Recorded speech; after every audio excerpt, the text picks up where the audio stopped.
Hi, my name's Tim McCutcheon. I'm the CEO of Ashanti Gold. Statement. My background is a banker, and before going into managing natural resource companies, I was an investment banker for many years. And I created Ashanti Gold from a banking point of view, working backwards. What would I like to see if I was on the other side of the table?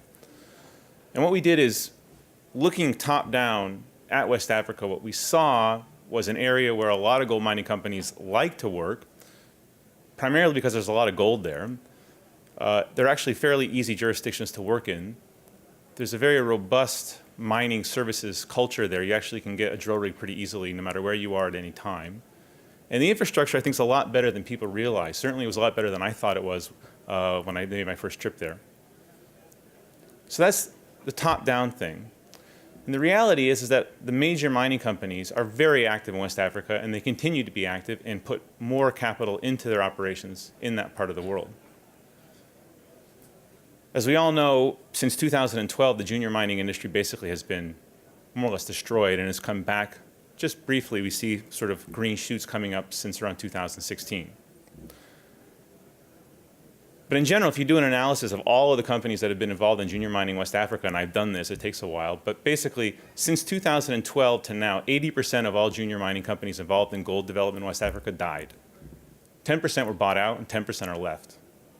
So as an investment banker, what I saw is more and more money going into an area with less and less things for them to put that money into. And that was really the genesis of Ashanti Gold. So at a time in the market when things were very bad, at the very end of 2015, beginning of 2016, I put together a deal with 3 separate assets, 2 in Ghana, 1 in Mali.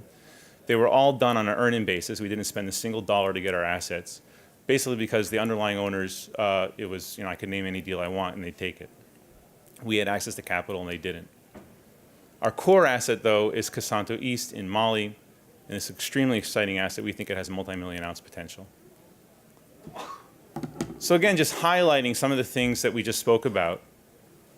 The circle represents over $1 billion of M&A transaction value, the most recent one being Avnel. The reality is Avnel was bought out. I think even the Avnel managers say that it's not the best asset on the planet, but it was the only asset in the area that actually had a feasibility study done. And so it was bought out by Endeavor just a few months ago. But that's $1 billion of value, and what that means is that that's gone. That's not coming back. And there aren't a lot of juniors that are filling up the gaps of that. And you look at the right, and you look at these major household names.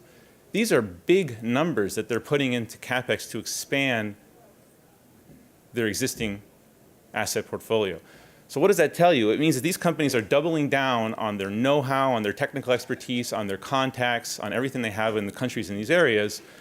And if you look out 3 to 5 years from now, what their pipeline is going to be to extend on that human know-how and capital, it's not really clear what they're going to do 3 to 5 years from now.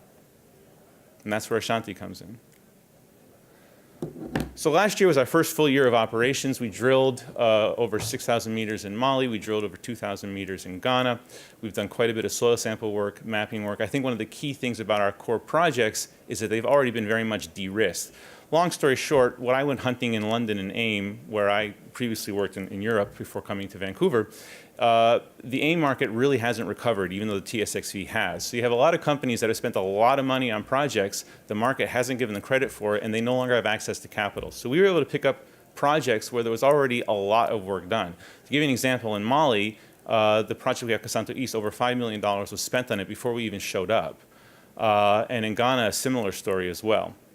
If you look at the drill results, and obviously on our website, and you can always talk to me at the booth there, I have much more details in terms of those drill results, but they're absolutely fantastic.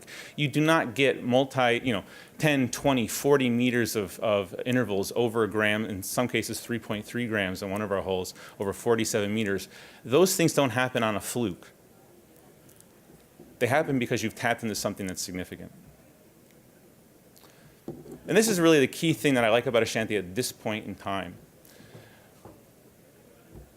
Our project, Kasanto East, what we've identified so far is a strike length of 2.3 kilometers long, approximately 75 meters wide, and up to 150 meters deep. It's probably deeper, but we haven't drilled any deeper than that. If you take that metric and specific gravity of 2.7 in the region, you get about 70 million tons of material. And if you take the grade that we've been drilling, those are our comps for where we're going to be when we come out with the next resource report. So basically what we've done is we have our drilling and historic drilling is 17,000 meters on Casanto East. We need to drill another 10,000 meters to tie everything together to demonstrate continuity. However, it's already been, like I said, significantly de-risked.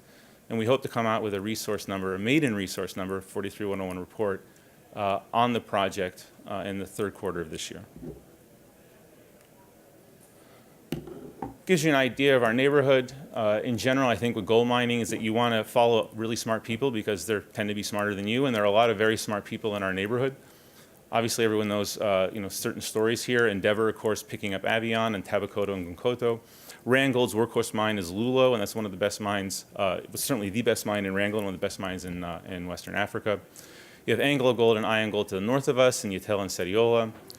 Then, of course, if you look at B2 Gold in the south, that is Fekola. They bought that mine for over $500 million a little over 2 years ago. So it just gives you an idea of the amount of money and attention that's gone into this. The Kaniba Inlier Shear Zone, which is that big black line that goes from the northwest to the southeast, over 40 million ounces of gold has been discovered and put into production in the last 20 years. There is no other place on the planet as productive as this in recent past. The other black line, called the MTC Shear Zone, which runs up through Senegal into Mali. If you remember, this company called Oramin was bought out by Teranga. Oramin owned 40% of that property, and it was bought out for, I think, over $300 million. And Randgold has pretty much staked the future growth of the company on Massawa, also on that shear zone. What makes our property interesting and unique is that we're at the intersection of two shear zones. Anytime you have a shear zone, it's a geological opportunity for gold-bearing material to come up to the surface, and we're at the intersection of two. Our neighbors are Randgold and Acacia. So again, we have very smart companies that are right up next to us. So that's obviously makes us feel very comfortable that we're in the right part of the world. And this is what I was speaking about earlier. 2.3 kilometers of combined strike, on average 75 meters wide, 150 meters deep. This is our project here, 66 square kilometers. It's on the border with Mali and Senegal. That river is the border between Mali and Senegal. So we're as far west as you can get in Mali. Our other projects are in Ghana.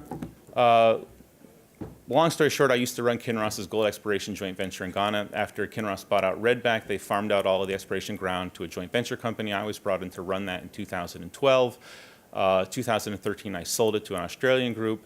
2016, I was speaking with Kinross and found out that all those projects went back because the Australian group that bought out the company defaulted on the terms of the JV. I had all the data because I used to run the thing. And so I put together a deal to get the best properties in that portfolio, which are directly adjacent to the Achim mine.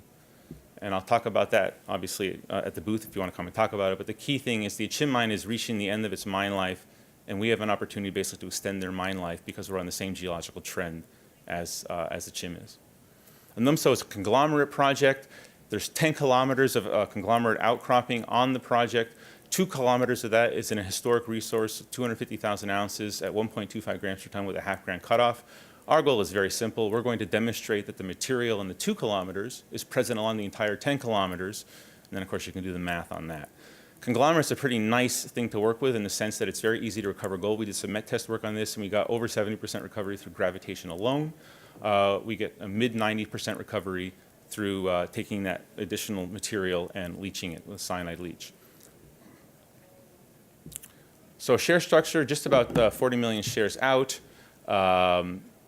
We traded up high on the back of the drilling results that came out in Mali in the summer. Share prices come down with all the other junior miners in the fourth quarter last year.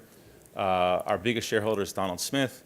The management team directly involved in the company has just under 10%. We have some very specialist funds that are involved as well in the company. And like I said, I'll be around later today to answer any questions, but thank you for your time.